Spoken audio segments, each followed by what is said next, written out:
Hey Jaden, Neville Appel here from Snowboard Addiction. I was just watching through your clips here. I know you were asking for some tips on trampoline stuff. Looks like you're getting a really good awareness of the trampoline here, which is awesome. I'm going to give you a couple of tips along the way, but in general, everything's looking pretty good. First thing I spotted was the first trick you did was a tame dog.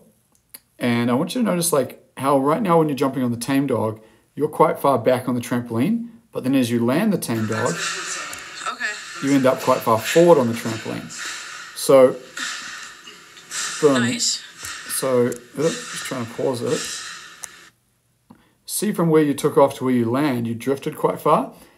Ideally on a trampoline and even on a snowboard as well, you want to be able to do that movement without relying on that jumping forward motion. So if you could start doing it from the center of the trampoline, that'll be safer and better for your technique. The other thing I noticed is that as you're doing it here, see how you're kind of throwing your arm up and then down?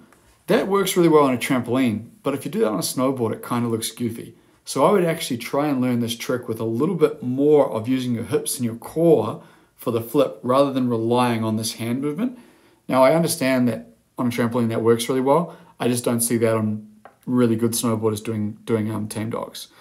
So going through into your second one, Nice. it was I believe, frontside rodeo. Frontside rodeo.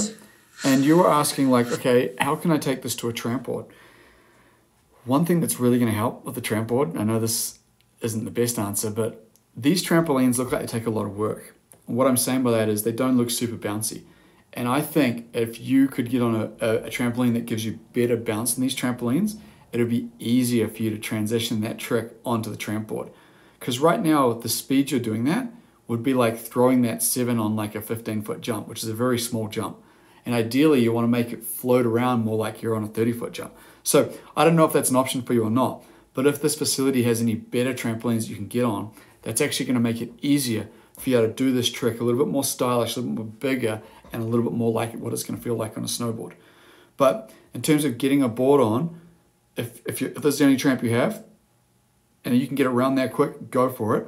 But on a bigger jump, you're not going to have to put as much effort. You're going to be able to slow it down in real life. The second one was the frontside cork 720, or third one. Frontside cork 720.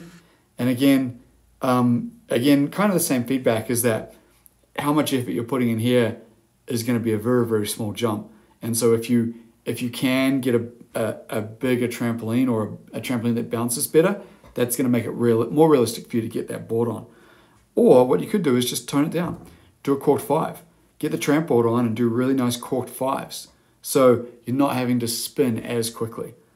And the last one was switchback. I know you said switchback 5, but it almost went around to switchback 7. You see where you're taking off here? And then to where you land, you're almost doing switchback 7. So again, same feedback. Slow it down. Let's get some really clean switchback 5s, focusing on not getting more than 5, and then see if you can put the tramp board on that. Or even, doing everything bigger and slower, or getting on a trampoline that gives you more height, because these ones look like they take a lot of effort. But dude, your trampoline awareness is looking awesome. I'm stoked to see a variety of different tricks, and I'm looking forward to seeing some of them with the tramp board on. Rip it up. This is Neville Appel from Snowboard Addiction. Our goal is to improve your riding.